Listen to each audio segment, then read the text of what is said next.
आज सकाळी एक विचार करूनच उठले होते. आज अलार्म वाजला की लवकरच उठायचं, बंद करून परत झोपायचं नाही. कारण मी उशिरा उठले की प्रियलला वेळ देता येत नाही आणि ती माझ्याकडे येऊन काहीतरी सांगत असते, पण कधी कधी तिचं काय म्हणणं आहे हे समजून घ्यायची वेळ सुद्धा नसते माझ्याकडे. मग तिच्या पप्पाला म्हणावं लागते की बघा ही काय म्हणते आहे. त्यावेळेला एवढं काही वाटत नाही, पण जॉबवर गेल्यानंतर थोडा वेळ असतो माझ्याकडे, तेव्हा मात्र मी विचार करत असते की आपण आपली झोप पूर्ण व्हावी म्हणून उठत नाही, पण त्याच वेळेस आपण आपल्या मुलीला वेळ देऊ शकत नाही, हे सुद्धा खूप वाईट वाटतं मला. म्हणून आज मी ठरवलेलंच होतं की लवकर उठायचं बा म्हणून. मग काय सकाळी लवकर उठली वगैरे आणि नंतर ना स्वयंपाक करायला गेली. आणि मग काय आज तर मला 2 भाज्या बनवायच्या होत्या, कारण कारल्याची भाजी आणि चवळीच्या शेंगाची भाजी. कारण की रुहानी आणि रुहानीचे पप्पा कारल्याची भाजी खात नाही, म्हणून त्यांच्यासाठी मी चवळीच्या शेंगा बनवलेल्या होत्या.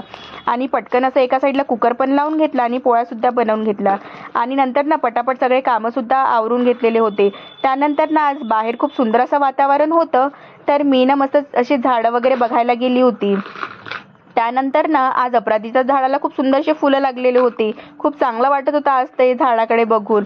त्यानंतर ना आजचा दिवस असा होता माझा.